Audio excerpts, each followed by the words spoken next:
오늘 아침에 새 생활이라는 제목으로 New Life라는 제목으로 말씀 나누도록 하겠습니다. 우리가 벌써 5년 됐나요? 코로나가 처음 시작되었을 때, 이 코비드가 처음 시작되었을 때 사람들은 어떻게 대처해야 될지를 몰랐습니다.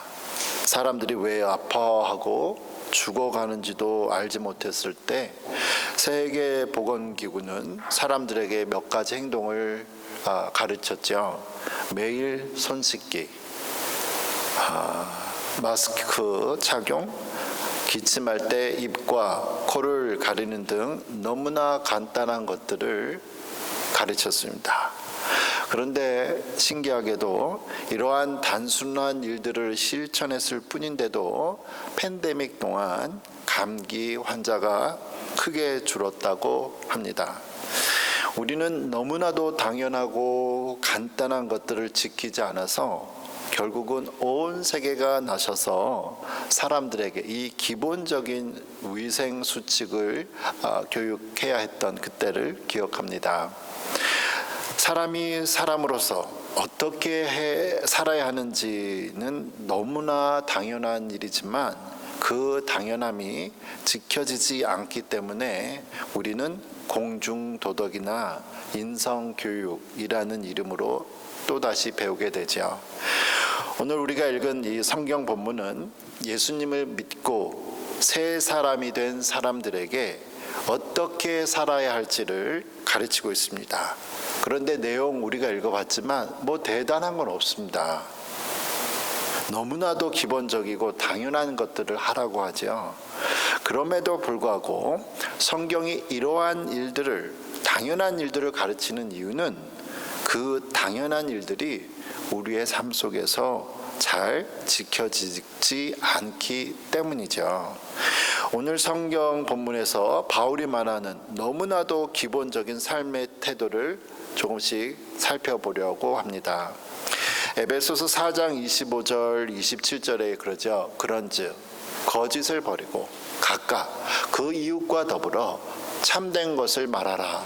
이는 우리가 서로 지체가 됨이라. 분을 내어도 죄를 짓지 말며 해가 지도록 분을 품지 말고 마귀에게 틈을 주지 말라. 바울이 예수님을 믿고 새 사람이 된 사람들에게 주는 첫 번째 교훈은 서로 거짓말하지 말라 그래요. 바울이 거짓말하지 말라는 이 교훈을 가장 먼저 거론했는데 그 이유는 당시 사람들의 입에서 나오는 것이 정말 숨 쉬는 것 빼고는 다 거짓말이어서 그렇습니다.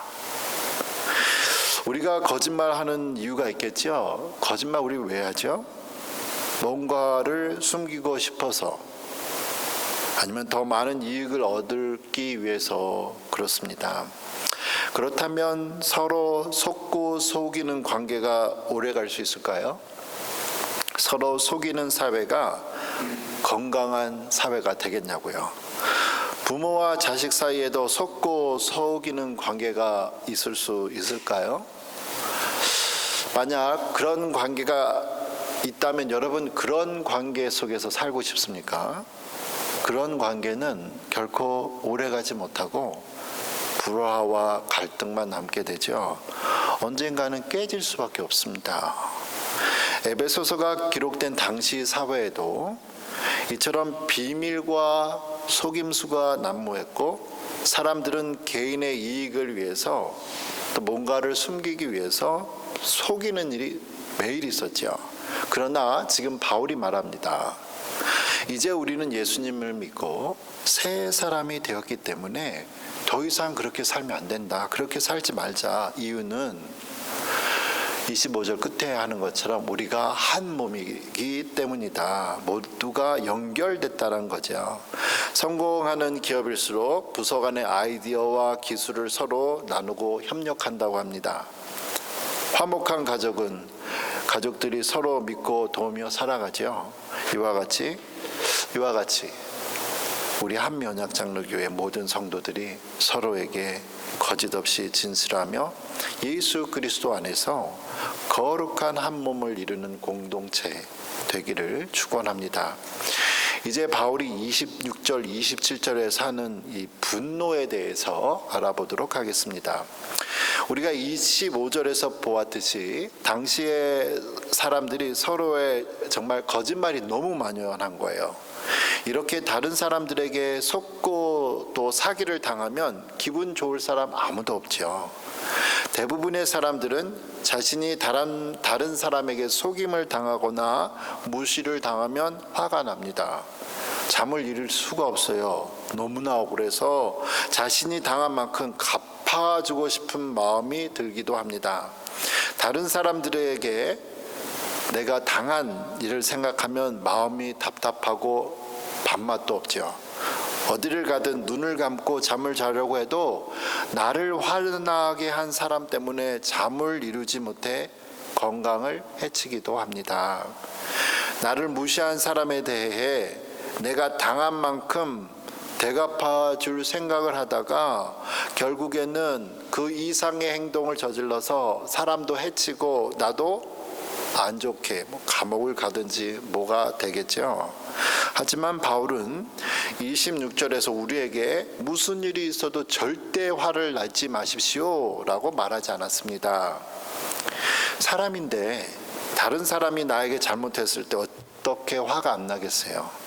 바울은 사람이 분노를 참지 못하면 그 결과로 마귀가 우리 마음에 들어올 수 있도록 문을 여는 것과 같다고 말하고 있습니다. 마귀가 우리 안에 들어오면 우리의 삶에서 기쁨과 감사, 평안은 사라지고 대신 원망, 불평, 불안이 생기고 심지어 다른 사람들을 해치는 일까지 벌어질 수 있다는 겁니다. 바울이 이것을 알았기 때문에 마치 작은 불씨가 큰 산을 태워 막대한 피해를 입히기 전에 그 작은 불씨를 빨리 끄라고 하는 거죠. 그 방법은 바로 매일같이 화가 나는 일이 있다면, 분노하는 일이 있다면 잠자리에 들기 전에 그 분노를 해결하라는 겁니다. 사람과의 관계가 틀어진 것이 있다면 그 사람과 대화해서 어떻게든 빨리 회복하라는 거죠. 근데 그쪽에서 회복할 마음이 없다. 어떻게 해요? 만일 그런 것이 어렵다면 모든 인간관계의 문제나 걱정과 근심을 하나님께 맡기라는 겁니다. 베드로전서 그리고 로마서에서 이렇게 말을 하죠. 베드로전서 5장 7절 그리고 로마서 12장 19절에 이럽니다. 너희 염려를 다 주께 맡겨라. 이는 주님께서 너희를 돌보십니다. 로마서에서는 내 사랑하는 자들아 너희가 친히 원수를 갚지 말고 하나님의 진노하심에 맡기라. 기록되었을 때 원수 갚는 것이 내게 있으니 내가 갚으리라고 주께서 말씀하시니라. 이제 밤과 낮의 기온 차이가 큰 환절기를 우리가 지내고 있습니다. 이러한 환절기에는 감기에 걸리지 않도록 조심하죠. 우리도 완전히 화를 내지 않고 살 수는 없지만 화가 나는 일이 있을 때 마귀가 우리의 갈라진 마음 틈으로 들어오지 못하도록 그 분노를 빨리 해결하기 원합니다. 그래서 우리의 마음이 마귀의 놀이터가 돼서 분노와 불안에 머무는 것이 아니라 하나님이 다스리시는 기쁨과 감사가 넘치는 그러한 평안한 삶 되시기를 축원합니다. 이제 에베소서 4장 28절과 29절에 보시면 도둑질하는 자는 다시 도둑질하지 말고 돌이켜 가난한 자에게 구제할 수 있도록 자기 손으로 수고하여 선한 일을 하라. 무릇 더러운 말은 너희 입 밖에도 내지 말고 오직 덕을 세우는데 소용되는 대로 선한 말을 하여 듣는 자들에게 은혜를 끼치게 하라고 말씀합니다. 예수님을 믿고 새 사람이 된 사람은 그 사람의 이 삶의 뿐만 아니라 이 직업에 대한 태도도 바뀐다고 28절에 얘기하죠. 예수님을 믿기 전에는 수단과 방법을 가리지 않고 도덕질을 하든 뭐를 하든지 간에 돈을 많이 버는 게 중요했어요. 그런데요, 이제는 돈을 버는 방법과 과정도 하나님 앞에서 정직하고 바른 방법이 되어야 한다고 말을 하고 있습니다. 예전에는 다른 사람들에게 손해를 끼치면서 나만 잘 살면 된다고 생각했는데, 예수님을 믿고 나서는 정당한 방법으로 돈을 벌어야 했고, 거기서 더 나아가서 나만을 위해서가 아니라 가난한 사람들, 어려운 이웃을 도우며 살으라고 말을 하고 있습니다. 이러한 변화는 다 모두에게 나타나는데요, 학생들도 있겠죠. 학생들은 돈을 버는 게 직업이 아닌데, 예수님을 믿어 새 사람이 된 학생들은 전에는 나 혼자만 어떻게 공부를 해가지고 패스가 중요한 목적이었다면, 이제는 다시 다른 친구들하고 같이 해서 다 잘 되는 방법을 찾아보자는 겁니다. 함께 성장하자는 거죠. 제가 아는 분이 직장에서 겪은 일 한번 제가 나누겠습니다. 그분이 이제 잘 모르는 분야가 있어가지고 동료한테 물었대요. 그랬더니 그 동료분이 정말 친절하게 이거 이렇게 해보세요 하고 자료를 줬대요. 제가 아는 분이 그걸 어떻게 하는지 모르니까 자료를 가지고 풀어나갔잖아요. 풀어나가서 자기 매니저한테 이제 문제 다 풀었습니다 하고 갖다 줬더니 이게 틀렸다는 거예요. 가운데서 이 도움을 준 사람이 얘 골탕 먹으려고, 이 사람 골탕 먹여야 자기가 돋보이니까 잘못된 정보를 준 거예요. 우리 사회는 다른 사람보다 조금만 뒤처져도 실패자인 것처럼 여겨지는 치열한 경쟁 속에 살아가고 있습니다. 그러나 예수님을 믿는 사람들은 이러한 경쟁이 아니라 서로 도우며 살아갈 수 있는 그 방법을 찾자는 거죠. 혼자 앞서가는 것이 아니라 이웃과 함께 가는 삶이 바로 새 사람이 된 그리스도인의 모습이라는 겁니다. 바울이 여기 29절에서 예수님을 믿은 새 사람이, 근데 이번에는 언어의 습관까지도, 직업관뿐만 아니라 언어에까지도 변화를 나타내는데, 사실 예수님께서는 사람의 생각이 그 입술을 통해서 나온다고 말씀하셨습니다. 이러한 언어 습관의 변화는 생각의 변화가 있어야 되겠죠.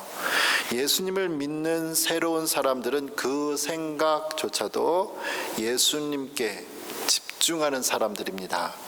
그런 사람의 입에서는 다른 사람들이 듣기에도 좋은 말, 곧 남을 격려하고 세우는 말이 그 입에서 나오죠. 이러한 생각과 좋은 말을 하는 것은 수많은 실수를 통해서 이루어진 훈련의 결과입니다. 그리고 우리가 반드시 기억해야 될 게 있죠. 왜 성경이 우리에게 좋은 말 해라, 착한 말 해라, 격려하는 말을 하라 하는 이유가 뭘까요?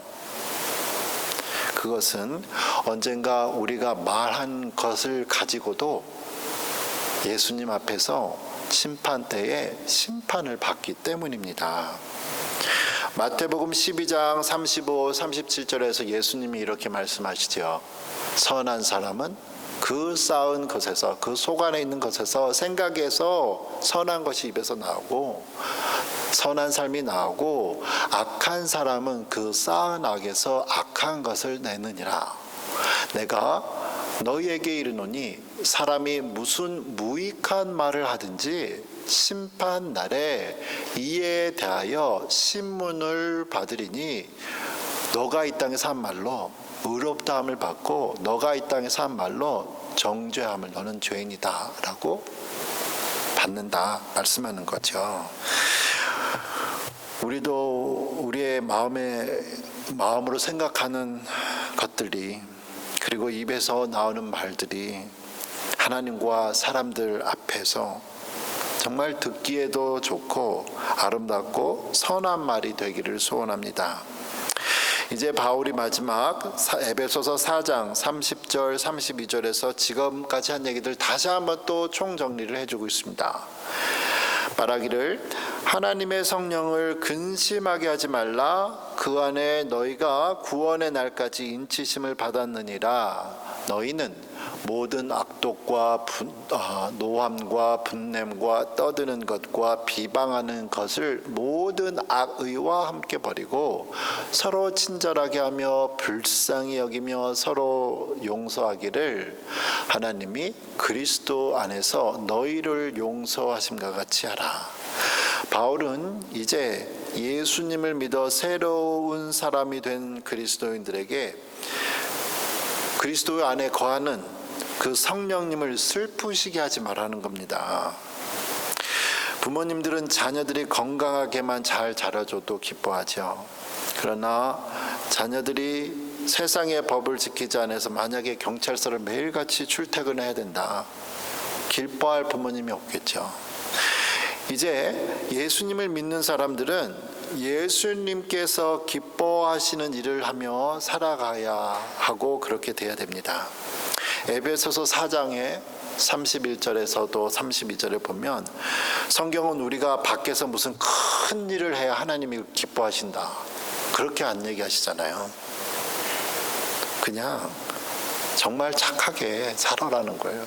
착하게 남 피해 주지 말고 그냥 착하게 서로 잘 도와가면서 살아라. 그러면 그 일이 하나님을 기쁘시게 한다는 겁니다. 그렇지 않을 때 우리가 내 마음대로 살아갈 때 말씀 순종하지 않을 때는 성령님이 슬퍼하신다는 거예요. 우리 부모님이 나 때문에 속 썩이는 것처럼 아프신 거죠. 우리 하나님, 우리 아버지를 우리 하나님 아버지를 기쁘시게 해드리는 자녀가 되기를 소원합니다. 오늘 성경은 우리에게 너무나 당연한 것을 가르치고 있어요. 매일같이 손 씻어라. 왔다 갔다 오고 갈 때마다 손 씻어라. 너무나 당연한 걸 가르치고 있습니다. 성경이 이렇게 당연한 것을 가르치는 이유는 그만큼 사람들이 이 당연한 거를 못하고 사니까 그렇죠. 만일 지난 2000년 동안 이 에베소의 말씀을 읽은 사람들이 그 말씀에 순종해 왔다면 이 세상은 지금보다 훨씬 살기 좋은 세상이 되었을 겁니다. 그러나 아쉽게도 이렇게 쉬운 거를 하라고 해도 사람들이 이 쉬운 걸 못하니까 지금도 온 세상은 전쟁과 분쟁이 나눔이 끊어지지 않고 있지요. 하지만 오늘 이 자리에 모여 이 말씀을 듣는 우리 작은 무리지만 우리가 이 말씀에 순종해서 하나님을 기쁘시게 해드리는 새로운 삶, 새 생명의 삶 사시기를 축원합니다. 아멘. 기도합니다. 살아계신